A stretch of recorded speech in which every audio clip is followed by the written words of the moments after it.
What up, Tucker Carlson? Are we really surprised by his recently revealed racist texts? And what doesn't actually really reflect what he's been saying on primetime now for years? What his texts reveal and what it says about his former employer. But I was sitting with that because I was like, what is the responsibility of us, all of us, right? To hold people accountable in society to behave better. There once was a time when people only did the bad things behind closed doors, whether we're talking about abuse of their spouse, child abuse, or all of the horrible things. And they could go put their suit and tie on, go to work, and nobody knew anything, right? Everything was kept inside the home. The racism, the Klan activity that y'all's father, grandfathers, forefathers participated in. No one knew. They were judges and high level officials, right? That it was kept inside. Now it's outside. They're on them streets. They marching. They telling people who's not going to replace them. What is our responsibility as human beings? Storming the Capitol, same people, in my opinion, hosting on Fox. Like they got whole platforms. No, this is serious, right? So we all know that Carlson got fired, right? Wait, hold on a second. Hold on a second. What did I was listening on Friday, and I thought I heard you say what I think I just heard you say right now. What did you call him? What? His name? Which is Tucker Carlson. Is he fucker Carlson? Oh, that's a T? Oh, shoot. Man, I've been reading this wrong. I need to get some glasses. I'm just phonetically reading. I didn't know. I tell you, I was in my car and heard you say that the first time. I fell out. And I went, did I just hear that? Or am I making something up in my head? I thought he was profane enough to give him the proper name that should be on his birth certificate, because that's exactly what he is. I don't know if I'm ever gonna call him by his birth name again. No, that's his name. I mean, it's profanity. If you have to say his name, that's you cussing. That's just how I feel. But now we're seeing the leaks because we know that Fox settled because they did not want to go to trial. They did not want all the. Right. I mean, we got enough from Rupert Murdoch and others saying, oh, wait a minute. Oh, we knew that this was, we knew that we were lying, but we knew that all of the hosts were. So we know the facts, and now it comes out that the firing was triggered in part because of a message that Tucker Carlson sent in this legal battle that the New York Times got a hold of. And apparently the bosses were unsettled by this on the eve of the trial. This was the thing that made them settle. They were like, wait a minute, how much? $1 billion, nearly $1 billion. Okay, we do we have that? Okay, let's go. Whatever Elon Musk did, let's do that and get the money, because he didn't have to cash in nothing to buy Twitter. But that said, I'm going to read it because this to me is endemic. This, first of all, there's a couple of things. Whiteness is made up. But it is such a drug that people are willing to kill for it. It's worse than crack. Like, folk will sell their mamas. They are literally their daughters. They're going to sell all of the things, all of their possessions to be in the number. They are so excited. They make sure they move their families, 75% self-segregate to stay in this thing called whiteness. It is such an amazing drug. And it's addictive. It's addictive. So even if you come here speaking Spanish, you want to be white. Even if you come here from a country where you're a Hindu or Hindi, you're brown skin, you want to be white. You want to run for president, you want to be white. You want to be white so bad. It is such a drug. It's also a killing drug. Like, it will destroy all of your inside organs, and especially your humanity. This thing, if you hold on to it. So he wrote this thing. It was a text message. Let's remind people, you are reading this, but this is a Tucker Carlson text message. People need to know this as you read it. You ready? Should I read it in his voice? I got to go up a few octaves. I got to sound like Peter Brady. But no, I'm not going to do it. I'm just going to read it. A couple of weeks ago, no, I won't do it. I won't do it because this is very serious. A couple of weeks ago, I was watching video of people fighting on the street in Washington. A group of Trump guys surrounded an Antifa kid and started pounding the living shit. I actually don't curse unless I'm saying somebody's name out of him. It was 3 against 1 at least. Jumping a guy like that is dishonorable, obviously. It's not how white men fight. Keep going. Just keep. No, I'm going to keep going, but I just, how many people dragged Emmett Till out of his bed, that little boy? How many, every time I look at with that out sanctuary, which is in my library, and I look at it every day, there's always a mob. Goodman, Schwerner, and Cheney. It was a mob. It was a mob. Viola, you killed a woman with 5 kids. It was a mob. It was never one person. The mob on January 6th was a mob. You, of course you fight like this. This is how you fight. Right. So I'm going to go back. It's not how white men fight. Yet suddenly I found myself rooting for the mob against the man, hoping they'd hit him harder, kill him. Wait, can you stop right there? Yeah, I did. Mm-hmm. That part, when I saw that, I would like, you realize it takes a lot to put something in a text message, like to write it.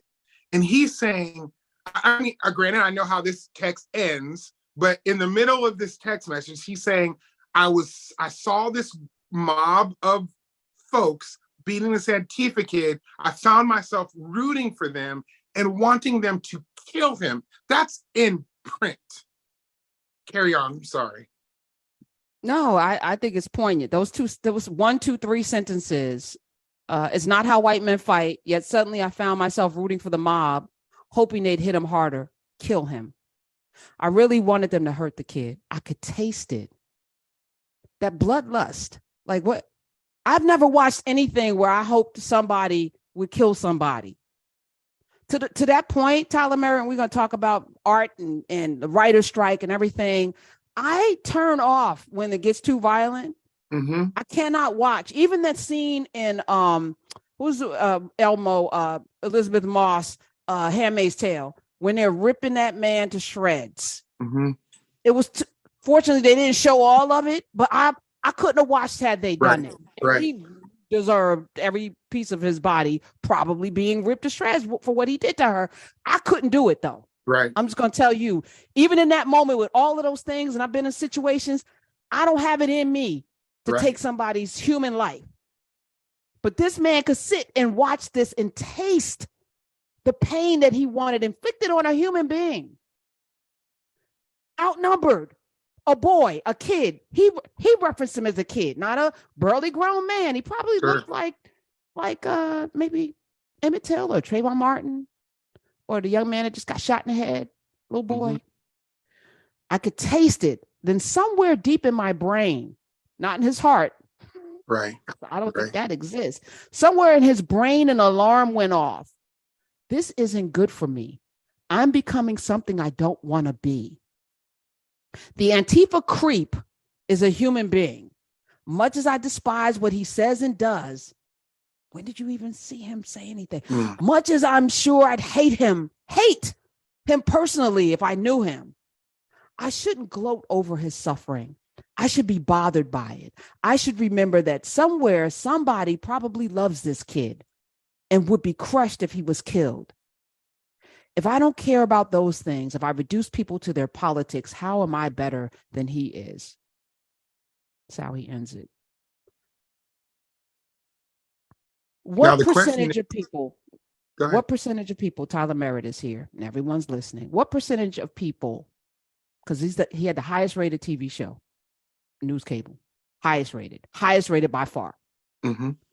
What percentage of American population who looks like Fucker Carlson thinks and feels, or not feels, because there's no feeling in here. There's only brain. Yeah. Only his brain cut on, something happened. What percentage would you say?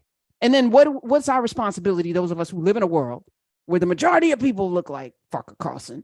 We live in this country, not in Brazil, not in Africa, not in India, not in China, because globally we're the majority. In this country, they say, according to the census, which we need to fill out, by the way, 13%, the majority of the people who rule, who are on benches, who are on the police force, who are in government, the majority of the presidents we've had look like this man. Should we fear? Because, they locked their door and they get in the corner of the elevator when your ass gets on the elevator, right? And you cross the street. You're the danger. Oh, Chicago, not the most dangerous. Anchorage, Alaska. Look over there. Look over there. Homogenous.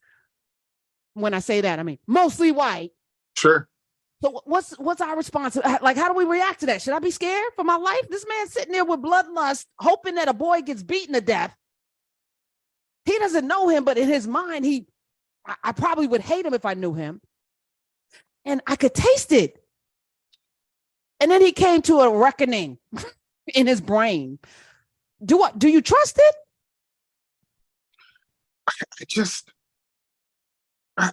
You're talking, Karen, and I want to just kind of directly respond to what you said, but I'm also having this visual of, I'm trying to think of even an equivalent, and I can't really right now. So I'm just going to say, like my friend Joy Reid. I'm imagining if Joy Reid wrote a text message, and her and I text about some crazy stuff, but if she wrote a text message where she said, I saw this Trump supporter and who I'm sure I would hate. I was hoping that he would get beat down and killed, and I could taste it. Like, if I'm imagining if she had sent that text message to me, like, I'm trying to imagine, well, she would have even got to the place, like what would have made her think she could text that just freely to me and send it to me and put that out into the world and think that that was going to be okay. The kind of privilege that takes to put in writing as just a thought, and to think then that you're making up for what you said by going, maybe I shouldn't feel that way because you know what? They're a person too. Somebody loves him. I'm sure somebody loves him. I'm sure somebody. Child. I just don't even know where to place that. Okay, so what percentage do you think? I mean, and it's an unfair question. It's a question that I want people to think about because I could be talking to you, you know, the larger you. There's somebody listening right now that may tune in. I was just turning around the dial and I landed on you from, another channel, one notch down, and you got here by accident. So are we asking what percentage do we think feels the same way? Yeah. Yeah, because I think I mean, and it's an unfair question because then this is the thing that foments, right, the narrative. But unfortunately, this is not propaganda. Yeah, it's not. Right. So the propaganda about Chicago being dangerous, black people being dangerous, black men are rapists, and, Birth of a Nation, everything that D.W. Griffith put in that movie that gave license to white men on horses in hoods, cowards, to go and snatch black bodies up, hang them, do unthinkable things to black women, because there's, again, as we learned yesterday, there's no law that's ever going to convict you. And you know this because it's codified before the country even formed, that no black man can testify against you in a court. Right? So laws have changed a little bit, but no, they really haven't. De facto versus de jure. We're still living in a de facto country where people understand where their privilege lies, right? And so if that's the case, if you've had this feeling where I have the right to, I'm right, everybody else is wrong, and they need to bend to my will, I don't know what the reaction to that should be. Other than I don't know. Let me answer the percentage question. The glass half full part of me wants to say, in the brightest of lights, the percentage of people that feel that way would be 40%. That's glass half. That's damn a lot. But that's my glass half full. But my reality, my thought process, when I think about, if I'm just trying to be honest here, when I think about like the number of viewers that say just even Tucker's show has, and these are just people that are just at home sitting watching, they go, this is, I concur. Gosh, I would say it leans more towards the 60%. Yes. How many? 80 million, nearly 80 million people voted for Trump. To me, he represents all of this. And to me, I voted for him because of the taxes. You're lying. You voted for Trump because he touched something in your spirit or in your brain that made you feel like he was going to take care of the things that are bothering you. This is the problem with this country, those people. And this man is saying the things I feel that I can't say on my job. And maybe he's giving me license to say and do. Ahmaud Arbery, what are you doing in this neighborhood, boy? Maybe it's that, and maybe you can go back to that time, because I like that time when people had to jump off the curb, where I can just tell people where I could just not pay them, where I could steal their land, where I could just do things to people. I like that. My granddaddy talks about that. And man, that was a glorious time in America when white men knew what they, and it spells doom for Missy Ann. Let me just say something to Missy Ann for a second, because as you watched your husband, and I'm going back in your epigenetics, tip down into the quarters, and then all of these mocha colored babies started popping up. You had to be silent, but you secretly also hated the women, as if they had any license or agency, because you also didn't have license or agency in this country. You couldn't even purchase property until the 1970s in America.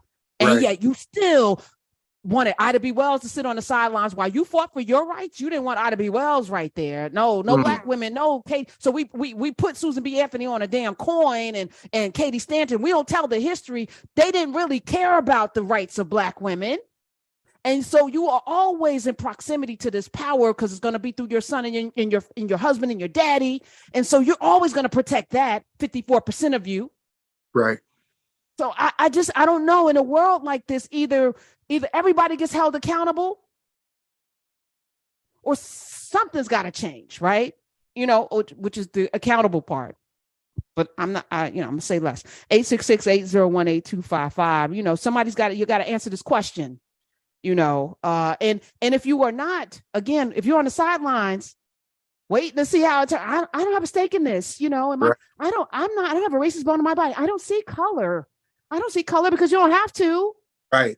Right. Good for you. Good for you.